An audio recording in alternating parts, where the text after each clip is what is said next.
Hola, muy buenos días, muy buenas tardes, muchachos. Bueno, muchachas, vamos a continuar precisamente con nuestro siguiente tema. Como ya lo había venido mencionando, no vamos a continuar precisamente con lo que es la misma superación personal, pero ahora nos vamos a estar enfocando precisamente en los aspectos de la superación personal, ¿eh? Ok, vamos viendo.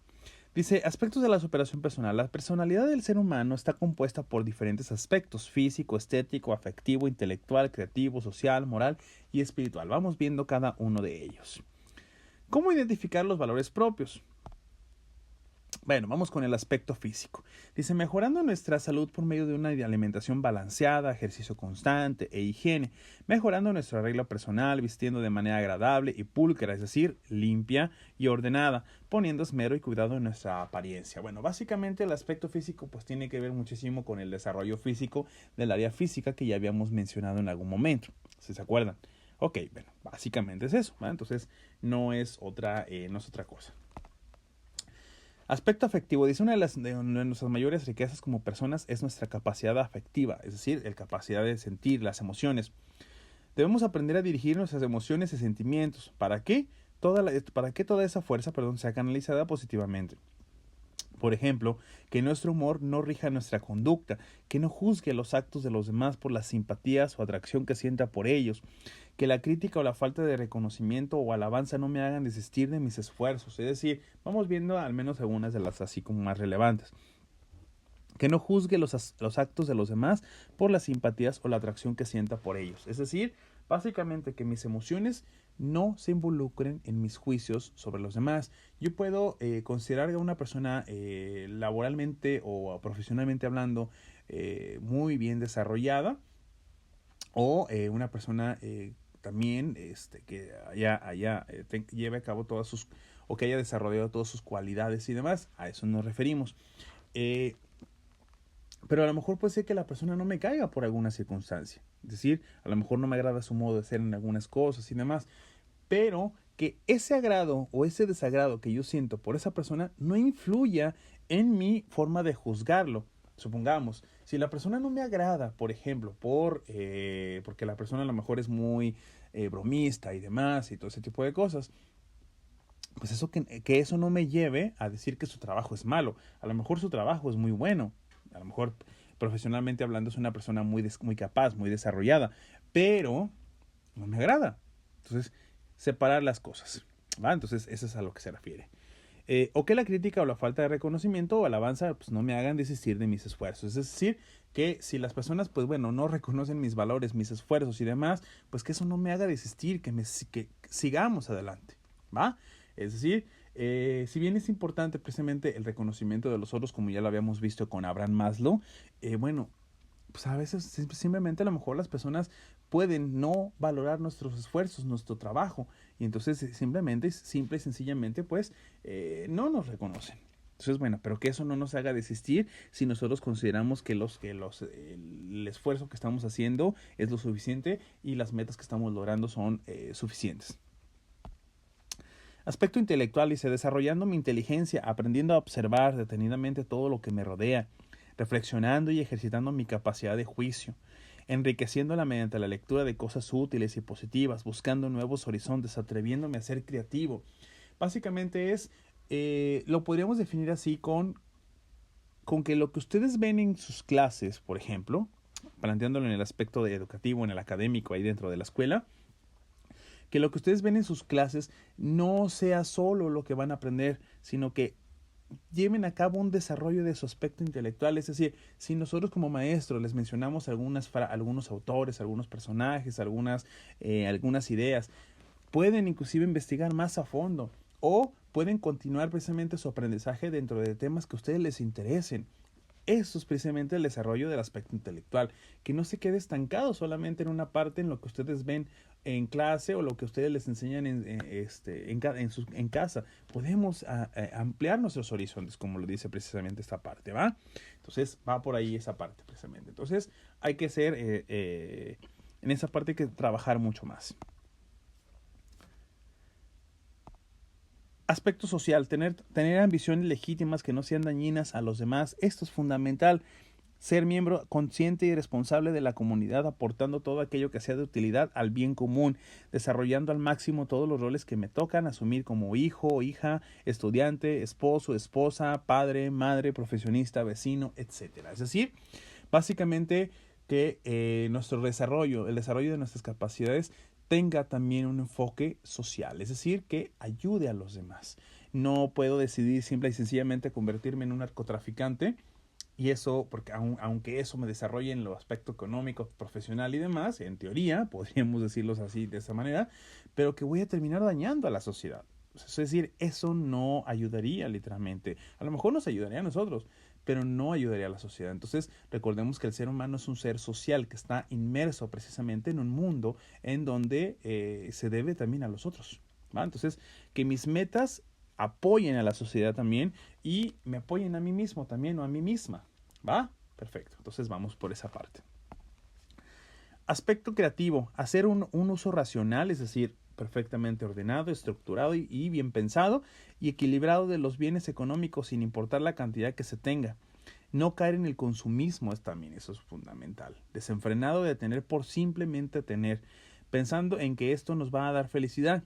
La felicidad depende no de lo que nos sucede o tenemos, sino de nuestra actitud frente a ello. Es decir, aquí básicamente, muchachos, muchachas, lo que se refiere es que aprendamos precisamente a hacer uso correcto de nuestros recursos económicos para adquirir aquellas cosas que realmente nos pueden ayudar a nuestro desarrollo, a nuestro proyecto, a nuestros útiles. Por ejemplo, pensemos en un lápiz, en una pluma, computadora, a lo mejor un reloj, algo por el estilo que sirva para nuestro proyecto. Podemos definirlo de esta forma, que todo aquello que tengamos nos ayude a nuestro proyecto, pero no de que no definamos que eso que tenemos es lo que nos da la felicidad, sino que la felicidad dependerá completamente de cómo vamos desarrollando nuestras propias actitudes, nuestras relaciones sociales, nuestras relaciones emocionales y demás. Recuerden, el aspecto económico solo forma parte de una herramienta que nos va a permitir otras cosas, desarrollar nuestros proyectos. Por ejemplo, yo ahora mismo estoy desarrollando mi proyecto en una tablet que también es parte o que vino precisamente de consumir un producto a una empresa, pero que tiene una función dentro de este proyecto, que es precisamente el elaborar y construir materiales para mis clases, pero que no define mi felicidad. Es decir, si yo la tuviera o no la tuviera, podría ser feliz. ¿Por qué? Porque a lo mejor me he desarrollado en otras áreas. ¿Por qué? Porque mi proyecto precisamente sigue funcionando sin ningún problema. Entonces, es esa parte a lo que se refiere el ser creativos.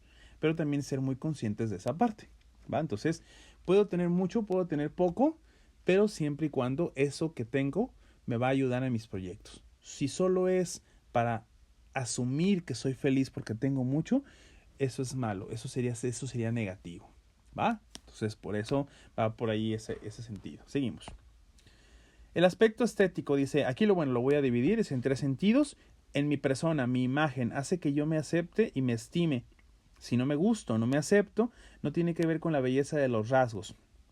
La parte estética tiene que ver con el hecho de gustarme a mí mismo, es decir, lo que soy, cómo me veo, cómo me visto. Que lo que yo hago de vestirme y de ponerme me agrade a mí. No tiene nada que ver con el aspecto de mis rasgos y que si mis rasgos socialmente hablando son inaceptados. No, tiene que ver precisamente con el autoestima, mi propia autoestima. De hecho, más adelante vamos a estar trabajando con un tema que se llama el autoconcepto, que va a ser fundamental para esta parte, precisamente para ampliar esta parte. Pero tiene que ver con eso. Segundo, dice, en el medio ambiente que me rodea, en la casa, la oficina, la escuela, que esté siempre ordenada y limpia, con algún detalle. El desorden externo entra dentro de nosotros y nos tensa. Los medios físicos repercuten en una mayor estabilidad emocional. Los recursos económicos no tienen nada que ver con ese aspecto. Puedo tener una casa enorme y muy descuidada o una pequeña en donde todo esté en orden con detalles bonitos. Es decir, básicamente, muchachos, no solo es ordenar mi imagen, mi interior, sino también mi exterior en este caso. Yo puedo tener, como lo dice aquí, una casa pequeña, pero muy ordenada, muy bien estructurada, muy acorde. Es decir, una casa que me dé a mí la paz y la tranquilidad. Y que en su momento cuando yo invite a una persona, por ejemplo, a mi casa, bueno, pueda precisamente sentirse en perfecto orden también y perfecta tranquilidad, ¿sí? Entonces, eso es parte fundamental, es decir, lograr un orden tanto interior como exterior. Y vamos con el último punto, dice, valorando la belleza de la naturaleza, nos hacemos más sensibles y gozamos más todo lo que nos rodea. Es decir, reconocer precisamente que la naturaleza en sí misma es hermosa. Eso tiene muchísimo que ver con el apreciar precisamente lo que se tiene en el mundo exterior y en este caso particular la naturaleza, las flores, las aves, prácticamente todo eso. Ver cómo precisamente todo se encuentra perfectamente ordenado y balanceado en este mundo. La naturaleza, las aves, las plantas y demás, el ambiente. ¿Va? Y esto no tiene nada que ver con una cuestión religiosa. Una persona puede ser religiosa o puede simplemente no profesar ninguna religión, ser ateo. Sin embargo, puedes simple y sencillamente disfrutar de la belleza, reconocerle precisamente ese orden, esa hermosura que puede tener, ¿va? Entonces, eso tiene que ver precisamente, o es parte de lo que se conoce como una persona sensible, que puede reconocer la belleza en sí mismo, pero también reconocer la belleza en el mundo, en el exterior, ¿va? Y eso, bueno, le va a dar precisamente algo que se va a conocer después como el sentido estético, la capacidad de disfrutar. ¿Va? Entonces, vamos a, en el caso de esta, lo estaremos parando aquí precisamente. Continuaremos más adelante con lo que es el autoconcepto. Sin embargo, sí me gustaría, por ejemplo, que el día de hoy realicemos una pequeña actividad. Desarrollemos, o más bien, elijamos algunos de los aspectos sociales, perdón, algunos de los aspectos de la superación que hemos mencionado aquí. Eh, y nos cuenten un poquito cuál de todos ellos ya lo tienen ustedes, es decir, ya lo han ido desarrollando y cómo lo experimentan, es decir, cómo lo viven ustedes en su vida cotidiana. Y también vamos a hacer una separación sobre aquellos que yo considero que necesito trabajar más. Y hay que escribir por ahí qué es lo que yo tengo que trabajar para poder lograr ese aspecto que todavía no tengo o que todavía no está muy desarrollado. ¿Va? Entonces vamos a hacer esa pequeña actividad. ¿Va? Ok, ahí lo vamos a ir dejando hasta aquí. Si tenemos alguna duda, podemos mandar algún mensaje, podemos mandar algún comentario y demás, o si tenemos alguna duda podemos hacerla, ¿va? Ok, lo dejaríamos aquí.